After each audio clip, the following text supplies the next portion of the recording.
Yeah, that's just the one click when you go in there. Okay. And you'll see it go to orange screen. All right, sounds good. Sweet. Hey, Julia.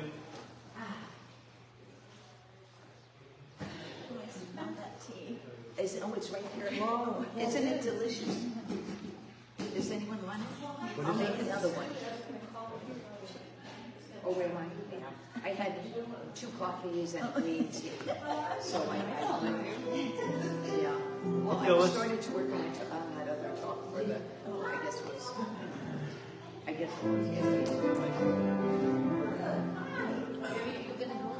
so good piano music.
Good, how are you?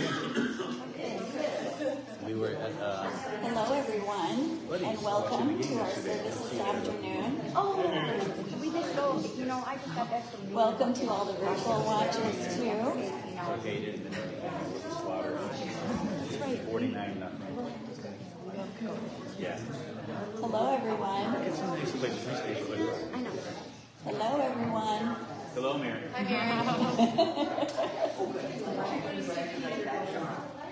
Make everyone put their bag down. Let's go to the corner.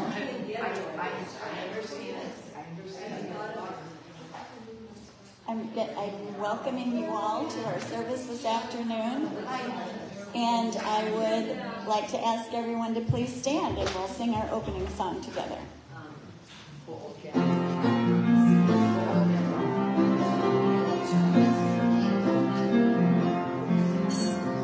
Father, Mother, God, your kingdom come, your holy will be wholly done. Spirit, source of love, you flow through me, your loving shine eternally. Every day, in every way, amen. Every day, I will pray again.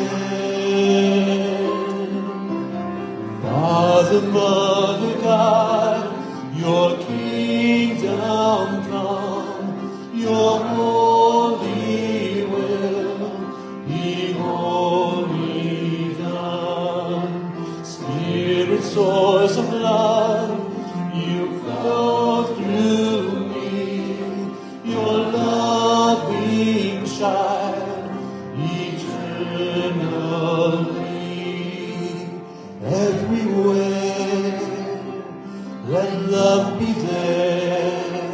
Amen. Everywhere, this my prayer again. Father, Mother, God, your kingdom come, your holy will be wholly done. Spirit, source of love, you flow through me, your loving child eternally.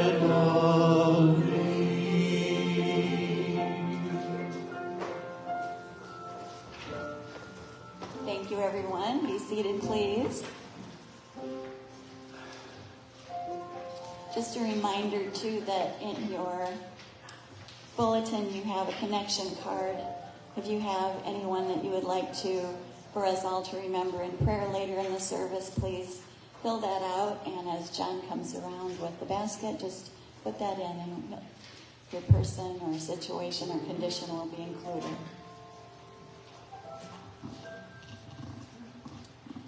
So now I invite you to join with me in our opening meditation. Please close your eyes and begin to relax.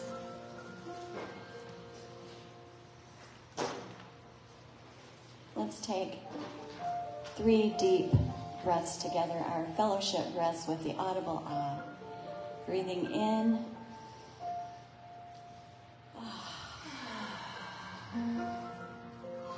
Breathing in.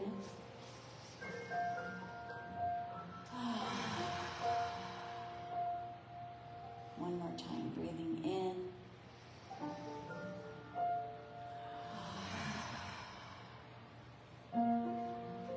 Those relaxing breaths just bring our muscles into de-stress mode, into quiet stillness as we follow our breath for a moment.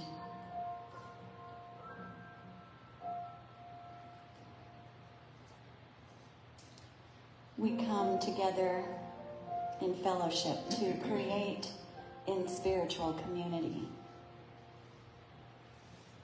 And together we learn to love and forgive and express appreciation. We journey together on a path of awakening to our own true nature. One with a divine love that is so vast and so spacious, so magnificent. Knowing that to the depths of our being we live, move, and have our being in this all-encompassing oneness.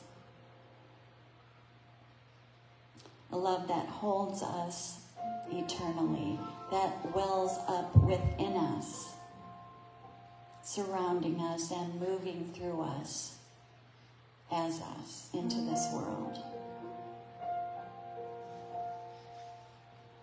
And through this awareness, we see the reflection of pure love in everyone, and recognize this light energy responding to us from everyone, every circumstance, every condition and experience. We share in the giving and receiving of open-hearted love with all beings, and our impact is felt throughout the universe. We are so deeply grateful for our fellowship community and for all those who have, who are, and who will hold our hands as we walk home together. And together we say, and so it is. Thank you. We have some special music now from our wonderful Corey Williams. Thank you, Mary. Now, they say the hardest thing about crucifying yourself is that last nail. How are you going to get that one in? You do it with your mouth. Try it with your mouth. We do that, though, don't we? Crucify ourselves with our own mouths. Our dear friend and brother Bill is going to talk to us in a bit about healing from the death by 1,000 cuts. There's something to pique your curiosity, whet your appetite. And here's a song along those lines called 1,000 Little Things.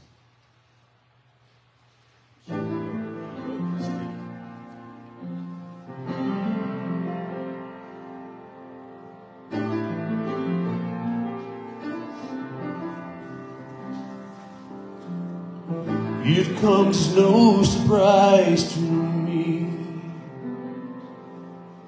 Again, I am my own worst enemy.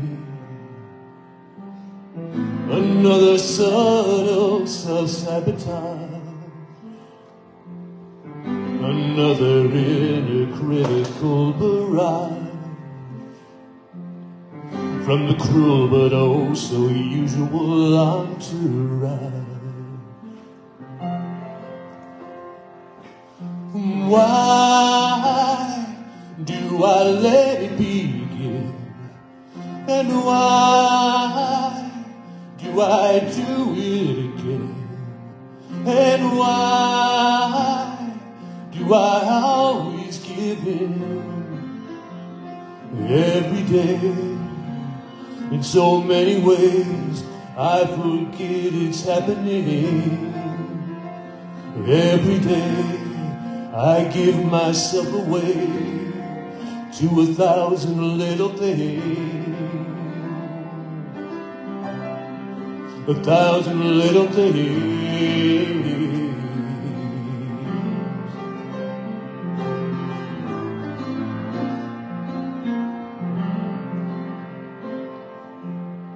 A 1,000 tiny jabs of stress together make one giant bloody mess. I've tried to keep it all here inside.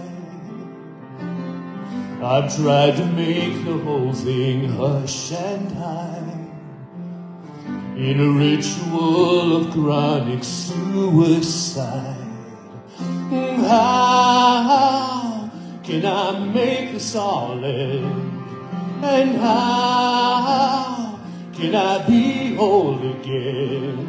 And how can I help myself mend all these parts, so many scars, all these secret sufferings? Release each part, reclaim my heart from 1,000 little things. 1,000 little things.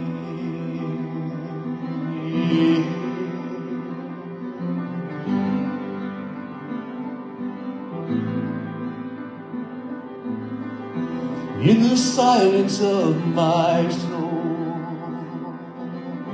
when I let go of control, I can finally start to see 1,000 little truths in me. Every cut and every scar, I see them now for what they are. The opportunities they give, the open doors to truly live. And now I can see that each wound is now where the love can flow through. And now I can see that it's true. Every day, in so many ways, there is healing happening. Every day, I'm being saved by 1,000 little things.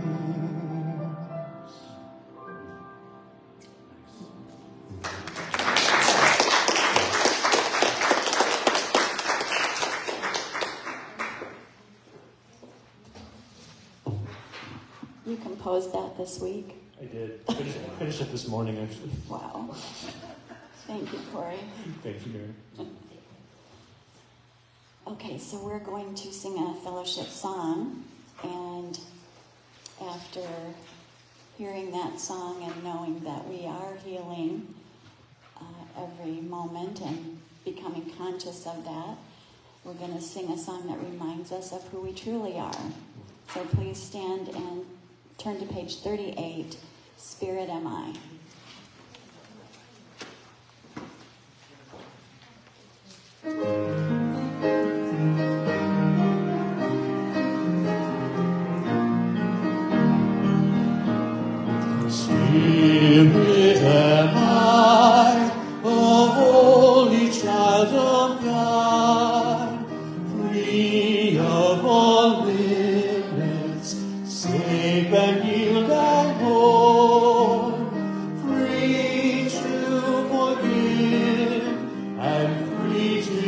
save the world.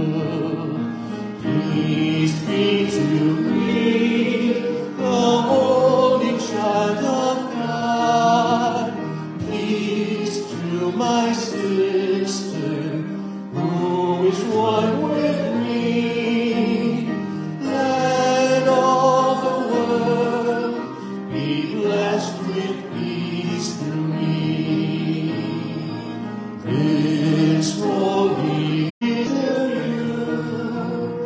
you in charge, for I will follow you, certain that your direction gives me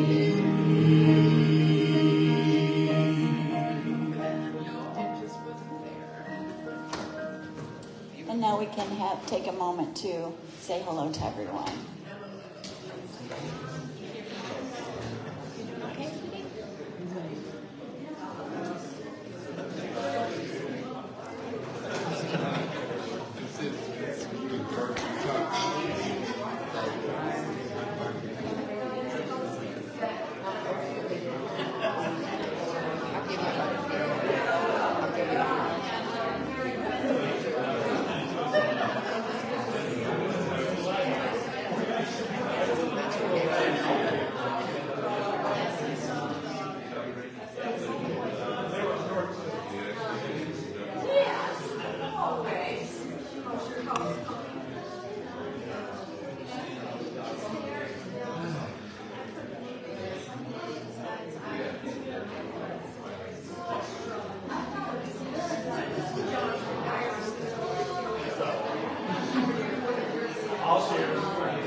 No.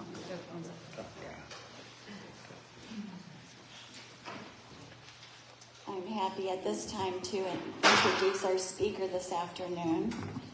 I was intrigued by the title myself and reminded about what we can allow our human egos to do to us.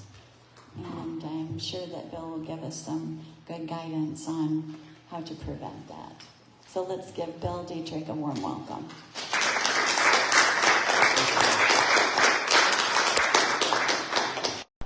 Hi. Actually, I'm glad you're still sitting at the piano because I'd like to start off with a 3-minute meditation to get us in the right frame of mind. So whatever you can play there, Corey, that would enhance, I'm sure you'll come up with something. So if you would get in a comfortable position in your chair, preferably if you can get both feet flat on the floor and your spine as straight as possible, chin up. Close your eyes if you wish, not required, but if you wish. And if you would breathe in deeply through your nostrils if possible and pull that air down to your belly, hold it for a second or two, and then slowly exhale through your mouth or your nose, whichever. And now breathing in together, breathing in, and now breathing out. And now this time on the exhalation, make the sound of ah. Breathing in and ah. One more time, saying ah in the exhalation. Ah. We say ah because it is the sound of God. God, Yahweh, Jehovah, Buddha, Christ, Krishna, Allah, ah, God. Let that sound reverberate in your mind. Let it fill you and surround you. For you live and move and have your being within God. God is, and you are. And in that context, I would like you to imagine for a moment that my voice is your inner voice, your higher self, the Christ within you, that I'm speaking to you as your higher self. You live in my embrace. You live, move, and have your being within my embrace. If you are troubled in any way, lay your head upon my chest, and I comfort you.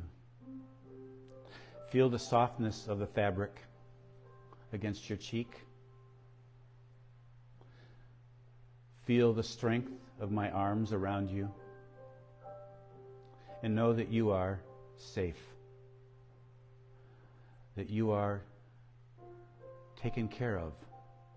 That you are blessed. And that all things must pass. And know that anytime you're feeling down or sad or hurt, you are welcome in my embrace. Take advantage of that. And if you are feeling good, joyful, then take my hand and let us raise our arms together in joy and in celebration. In celebration of who you are and what you are. That you are me expressing as you. That we are one. That you are God expressing as you. You are the Christ. You are blessed. And that joy and unconditional love are your natural state. And that does not pass. It's always there. And so as you breathe in and breathe out, with each in-breath, take in new life, new love, new joy. And with each exhalation, give thanks. Thank you, God, for your love. Thank you, my dear higher self, Holy Spirit, Christ self, however you call me. Thank you for always being with me. For you are never alone. There is no place you can go. There is nothing you can do that will make you alone. For we are always together in union and relationship. We are one. We are one in love. And so it is. Thank you, God.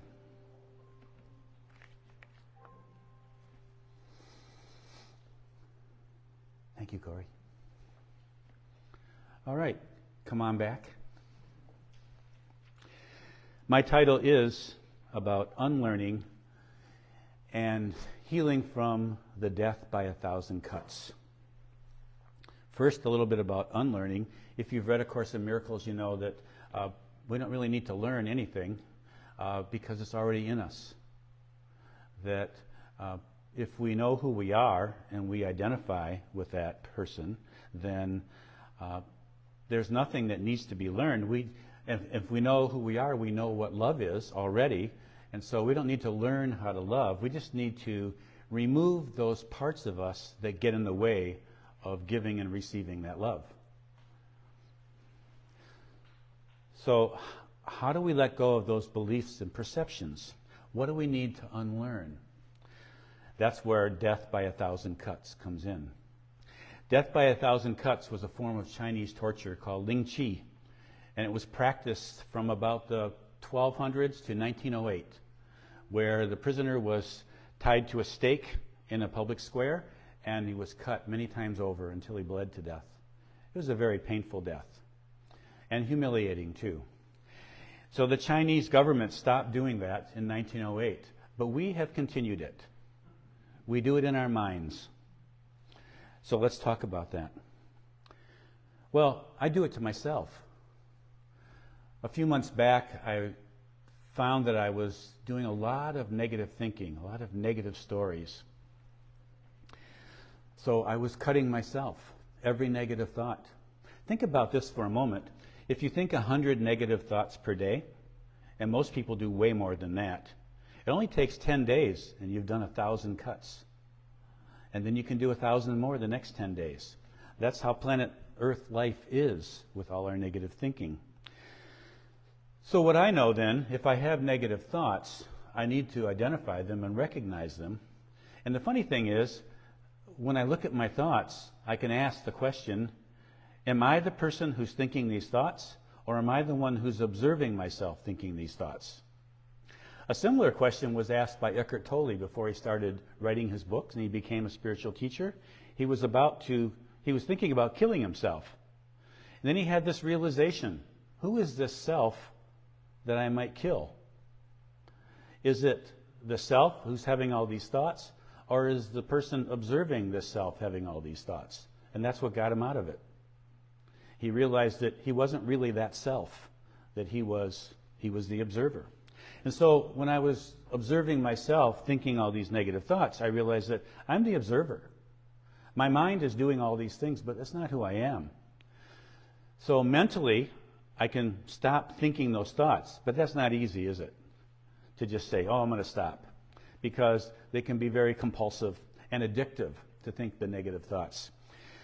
So I go to the next level, from the mental level to the emotional level. And what's the underlying emotion? Because every time you think negatively, there's an underlying emotional state.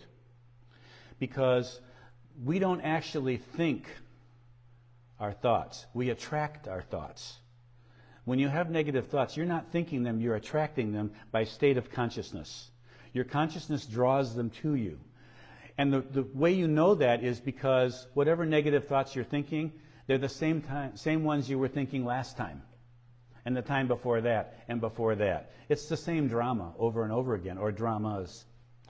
And so they're drawn to you by your emotional state. So what's the emotional state? So I asked myself, what's going on emotionally that I'm thinking all these negative thoughts? And what I came to was I was feeling what you might call depression. What's depression? It's a feeling of hopelessness, of powerlessness, of victimhood, that sort of thing. And so knowing that, I know that I just can't get rid of that emotional state. So, okay, I'll let it be. I don't have to fix it. I'm just going to observe myself feeling depressed. And I've done that before. It's not a big deal. Then I realized that I'm not depressed. My body has the sensations of feeling depression, and my mind is joining in as if it's real. But I'm not depressed because I'm the observer. And so I can let myself feel it. And the important thing when you feel it is not to add thoughts to it, not to add drama to it, but just feel it. And the way you do that is to focus on how it feels in your body. Okay, how does this depression feel? There's like a weight right here pulling me down. There's a tendency to want to slouch a little bit. You know, it's really hard to be depressed if you're standing up with good posture and you're breathing deeply. It's very hard to stay depressed. If you're slouched in a chair, it's easy. You're right in the role then. So change your body language, that's one thing. But the idea is not to get rid of the depression or whatever emotion it is. The idea is to feel it. And you know, in this world, people avoid feeling. Drugs, alcohol, food, bad TV. We do everything we can to avoid feeling negative stuff. But that's really the wrong way to go, because all it does, the resistance just drives those negative thoughts deeper into your body. And it ends up being some disease or something that you end up suffering from. Or you project it and it ends up being some relationship problem or financial problem or whatever. You have to feel your feelings. Or as they have said before, many people have said, you have to feel it to heal it. And you know that if you actually let yourself feel it without adding thoughts to it, that every negative emotion has an expiration date. And how much will it keep coming back? Well, it will keep coming back until it doesn't. And so I let myself feel the depression. I just let myself feel it without trying to fix it, and it kind of went away. And with it went the negative thoughts. But I helped it along with the third level. What's the third level? The third level is spiritual. I give this over to you. Thank you, God. Or thank you, Holy Spirit. Or thank you, higher self. Whatever you call the divine in you. But give it over. Because sometimes it's so overwhelming that step 1 and step 2, the mental and the emotional level, are hard to do. So give it over. But then when you give it over, then can you stop thinking about it then? I found that it can be really difficult. There's times where I've had to give it over maybe like 40 or 50 times before I finally start thinking about other things and not thinking about that. Does that make sense? So you have to be persistent in your goal. And think about then how you want to feel and what kind of thinking you want to do. And start outlining that in your mind and envisioning that, moving in that direction, not trying to force it, but just saying, that's my goal. That's where I'm going.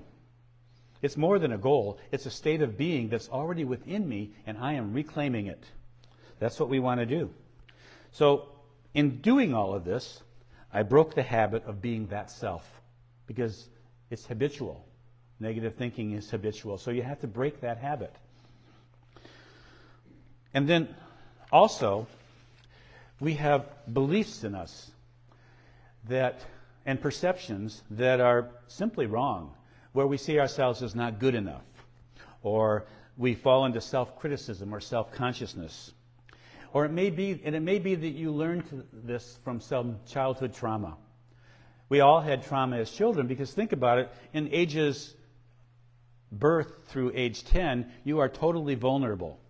And you may have good parenting at home, but you have people at school and other places you go. And so a lot of people have trauma, whether it's verbal abuse, or it could be physical abuse or sexual abuse, whatever kind of abuse you might have put up with.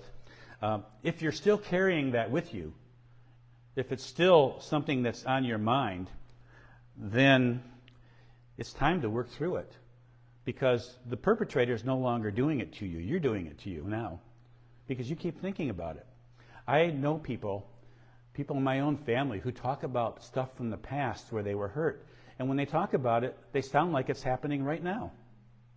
And my question has been sometimes is, why are you taking yourself through this again? Wasn't it bad enough the first time?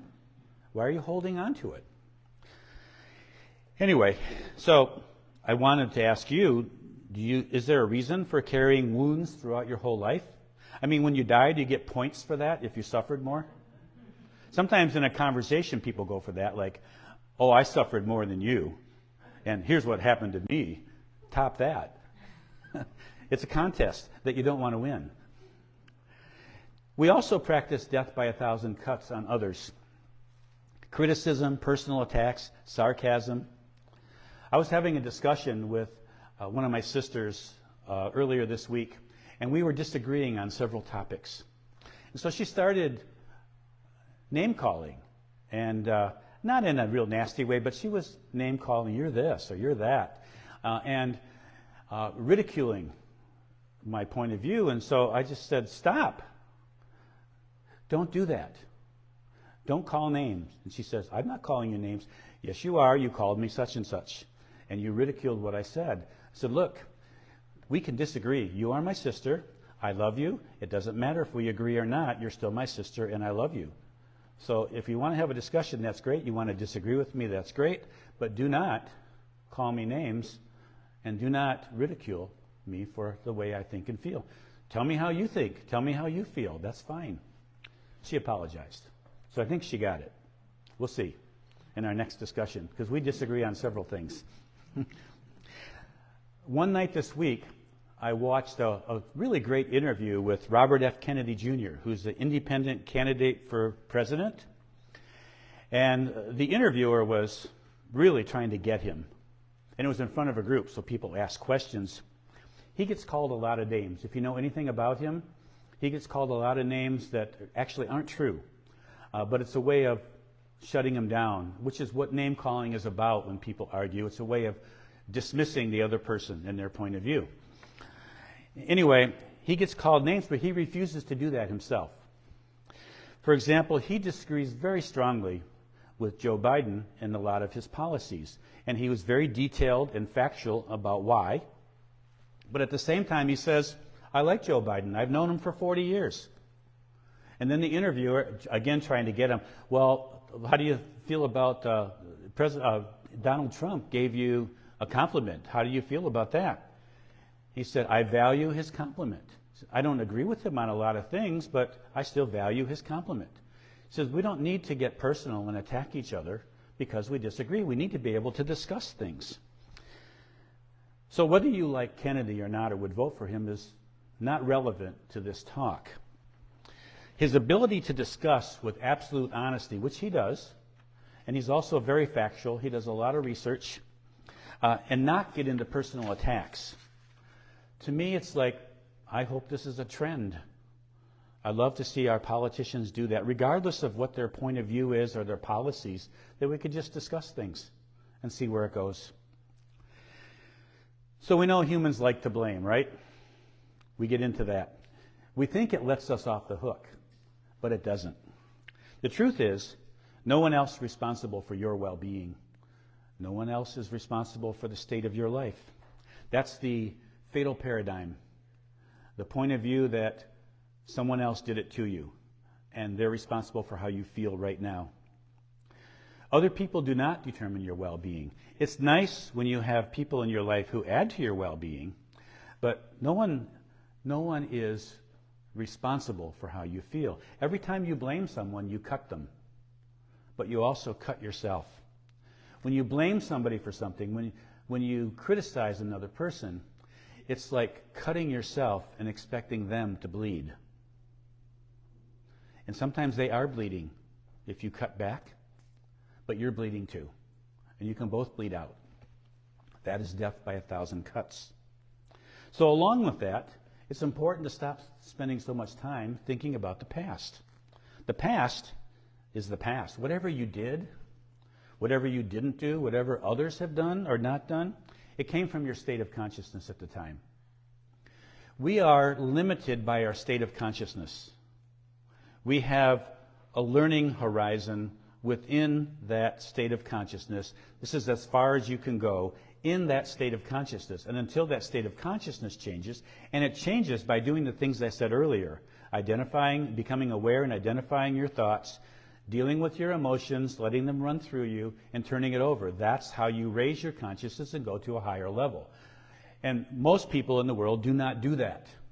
And so they are stuck in their present level of consciousness until some 2x4 from the universe smacks them upside the head, and they learn something, and then they grow a little bit. That's usually how life is. You are part of a community that chooses not to just learn that way, but to be a little bit more proactive, right? And to take a good look at ourselves, to self-reflect, and to do the things that I'm talking about. So when it comes to the past, I realize that I still get triggered.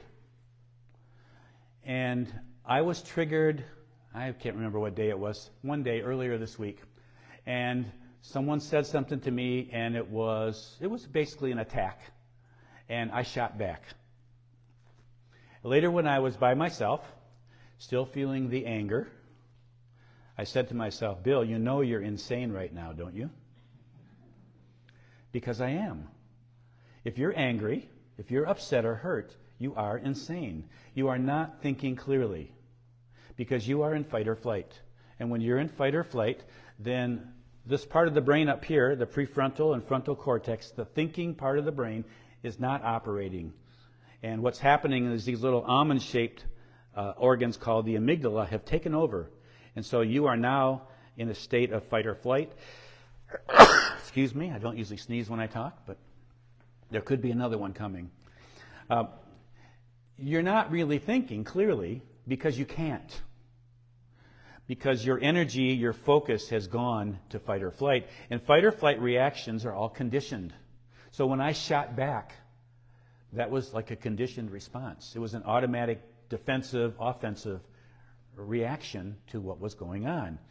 Had I been thinking clearly, I might have said, "Are you okay? I mean, you just made this remark, and so I'm concerned. Are you okay?" I would have focused on the well-being of the other person, but I didn't, because I was in fight or flight, and if you're in fight or flight, you're focused on you, not on what's going on around. You are not responsive to the other person. You're resistant. And so, of course, when you're resistant, you just create more conflict. So I did what I've already told you that we should do, is I listened to my thoughts. I listened to the emotion underneath. I let myself feel it. I turned it over. And I was okay after a short while. I have used that consistently for many years, especially the turning over part. And I find it works miracles, literally. I've had situations where I've been in conflict with somebody, and I turn it over and let go of the negative emotion, and things get resolved. Either I know clearly what to do, or that person comes to me, like my sister, apologizing. She could have been defensive and gotten upset with me, but she apologized. But I wasn't trying to force her to do anything. I was just clear with her, and then I let it go. So in order to let go of 1,000 cuts, we need to remember that you already have what it takes to be a spiritual giant. And you embody that by both facing your emotions and nourishing states of love and joy.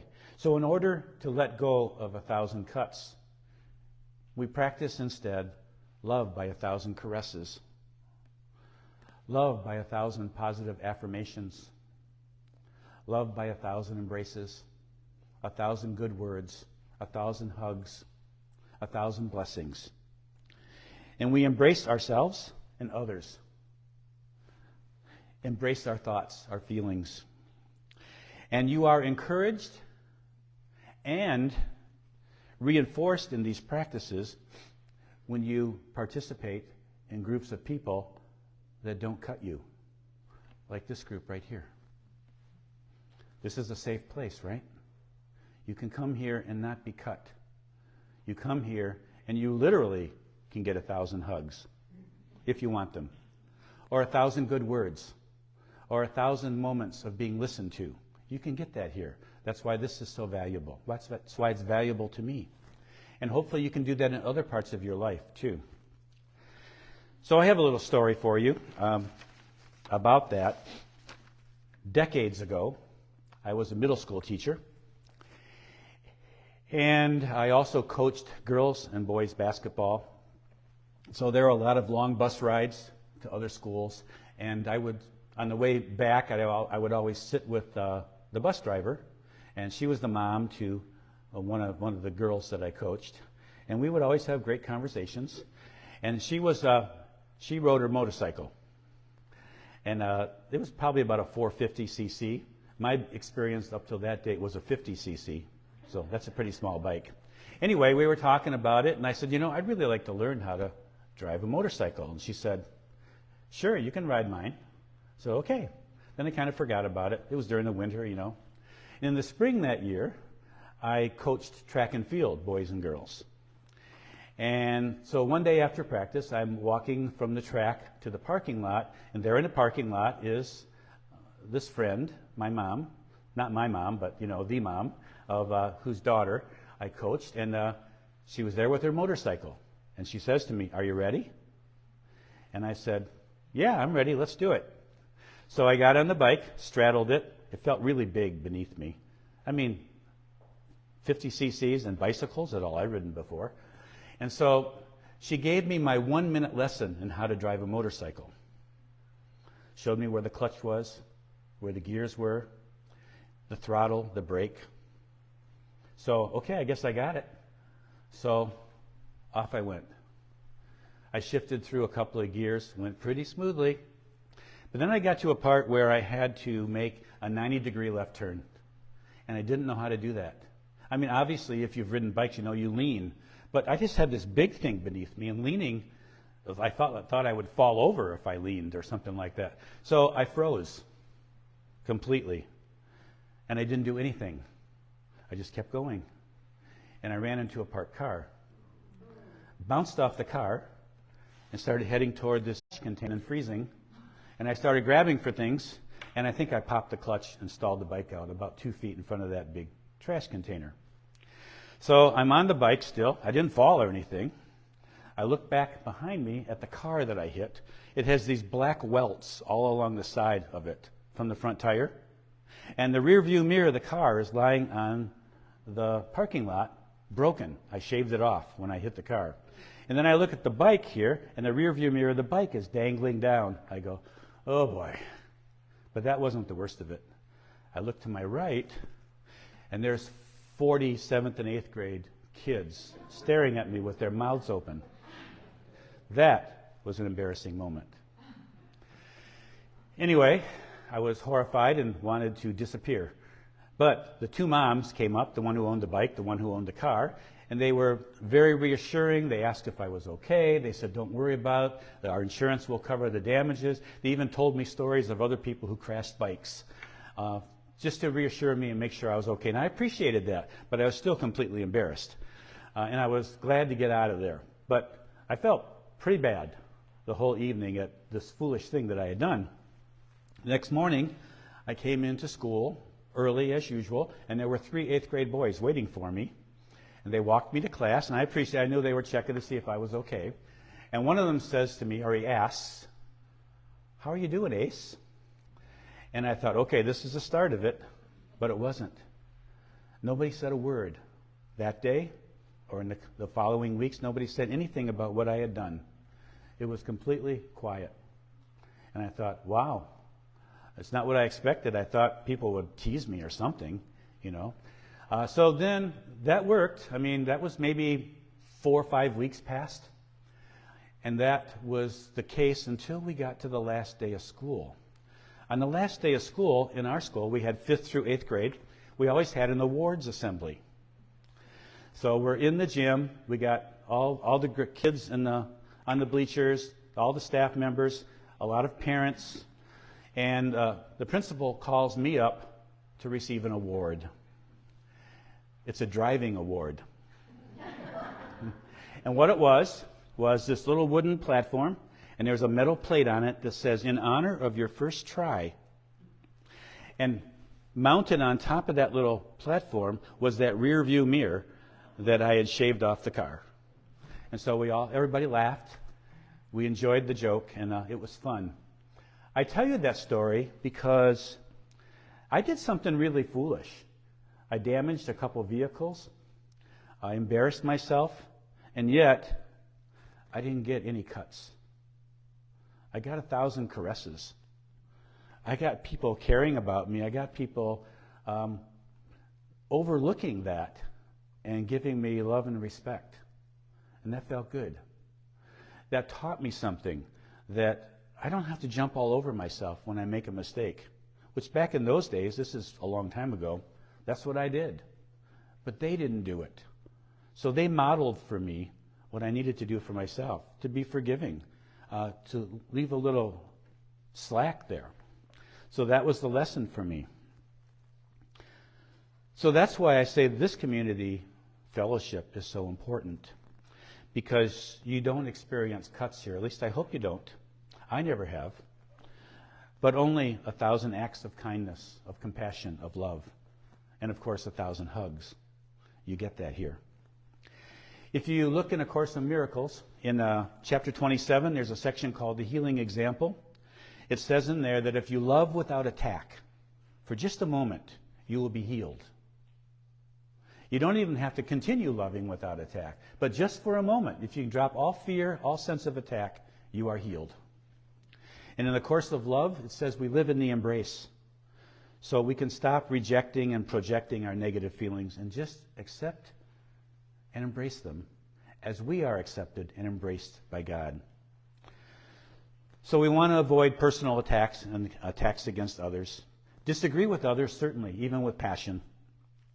Reflect on our own shortcomings, but with compassion and self-love. Ask for help, spiritual help. Ask for clear vision. Surround ourselves with people who don't cut us and who we don't cut, and people who love us. And remember that you're an expression of God, that God is love. So be that person, the presence of love.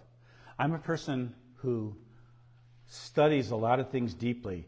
I'm very aware of the immense level of evil and corruption in the world right now.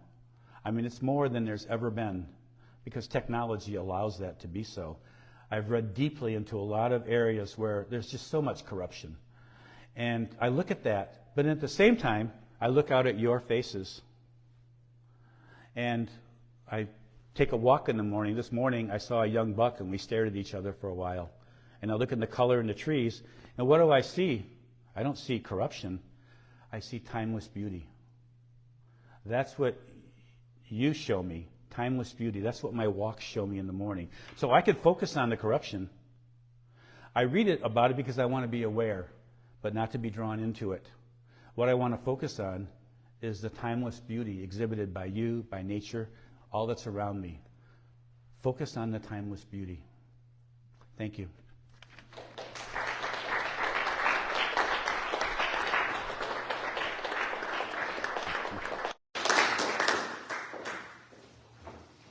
Thank you, Bill. Thank you so much. Now's the time in our service where we stop and fill our hearts with love and gratitude and remind ourselves of all the blessings in our lives and remind ourselves about how blessed we are here at the fellowship and how much we appreciate everyone's generosity. This is the time that we bless our tithes and offerings. And John's going to be coming around with the basket. If you're giving your donation today and don't give online, just put it in the basket along with your prayer card. And Corey's going to lead us today in a chant, a gratitude chant. Grateful, I am grateful. Sing with me while the basket goes around. Grateful, I am grateful. Grateful, I am grateful. Grateful, I am grateful.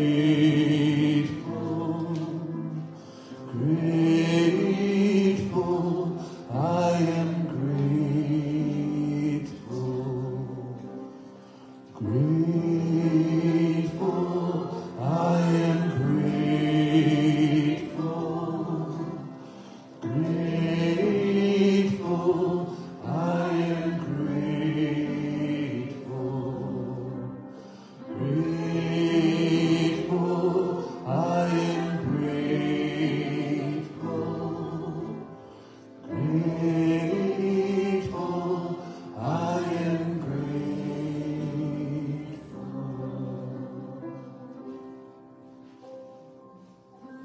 Thank you. That was beautiful. Would you bring out your bulletins and we'll read together the blessing of our tithes and offerings?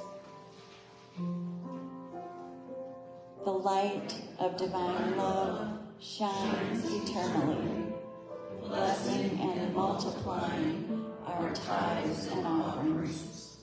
I joyously give, knowing I always have enough to share and to spare. Thank you so much. And let's go within one more time and close our eyes if you're inspired as we remember all those beautiful beings that are named in the basket today. Conditions, circumstances that are troubling to us. And let us remember. Let us be the observer. Let us express and extend our love to all those beautiful beings that feel in need, feel unsafe, who are hungry and troubled. And our energy, we dial up, we dial out, expand it out, knowing that there is only love, there is only good, and we see with loving eyes, with God eyes. And together we say, and so it is. Thank you.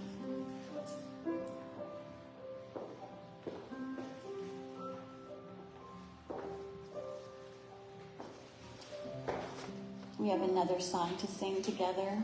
I'd like you to turn to page 22. Stand if you're able, and we'll sing I Love Myself.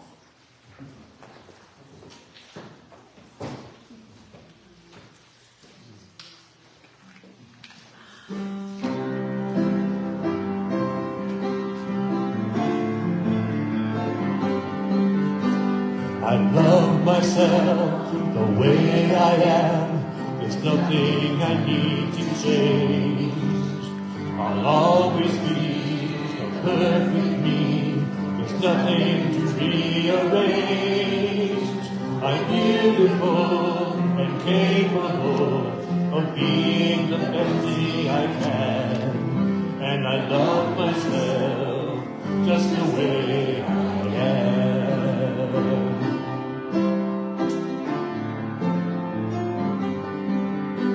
And I love you the way you are. There's nothing you need to do.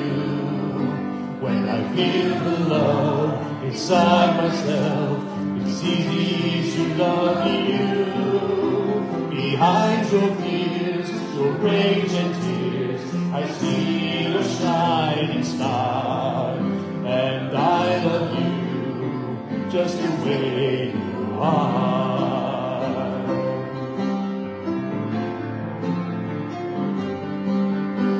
I love the world the way it is, 'cause I can clearly see that all the things I judge are done by people just like me. So till the birth of peace on earth that only love can bring, our love can grow by loving everything.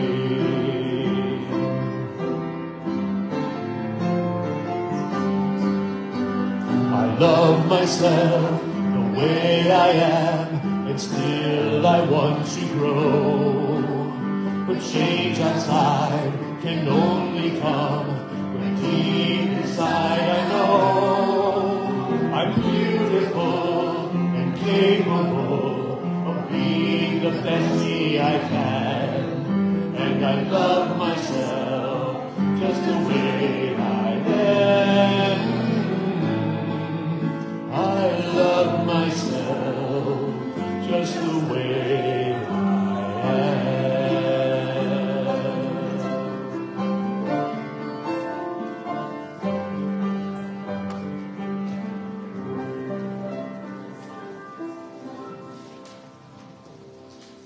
And another song from our wonderful Corey.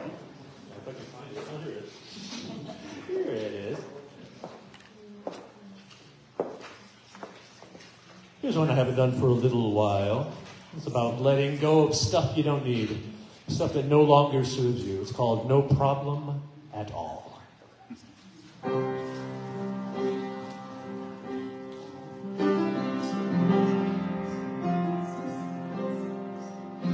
As life goes by with all of its what and why, we gather things low and high and bring them along. Our knapsack of odds and ends is full of old words from friends and enemies now and then. that we carry on. But the baggage is getting quite heavy, so maybe it's time to look through all the words now and see if the stories they're telling are true. And should you find it's not so, let it go, let it be. Don't take it all so seriously, let it flow, set it free. Let it fly like a silly balloon, and you'll see as it finally vanishes into the sky. Its freedom is yours, and you'll ask yourself why. You struggled so long with the load that was not yours to haul, and now it's no problem at all.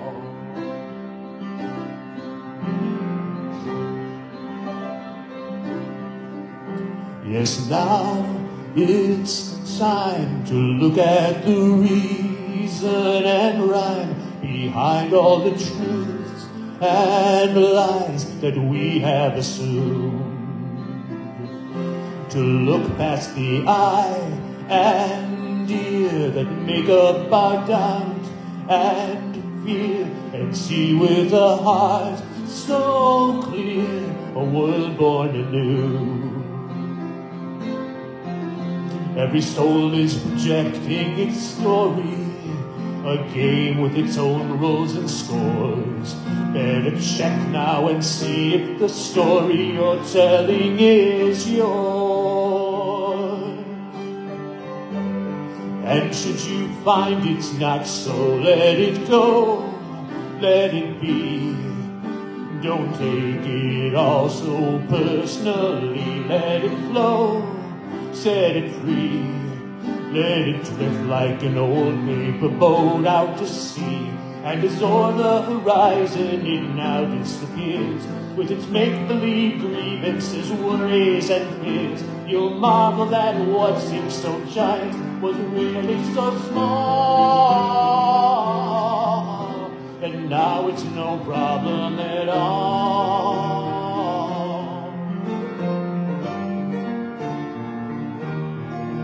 Every soul is projecting its story, interweaving with all of the rest. Be your truth, tell your story, 'cause you tell your story the best. And should they say it's not so, let it go, let it be. You can live so much more peacefully, let it flow, set it free. No need to hold on to these useless old dreams. Let it go, let it be. Don't take it all so seriously. Let it flow, set it free. Forgiving all problems, no problems you see. As you gladly release them, you'll finally know it was never about you, so just let it go. That bag that you carried, the last thing to fall. And now there's no problem at all.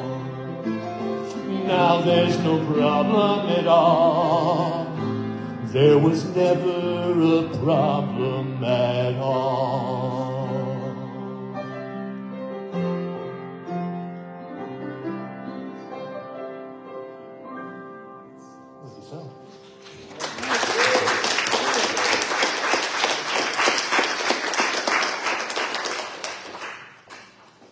Beautiful service, lots of good reminders and things that we can take into our week ahead and remind ourselves to be that observer and not be the cutter.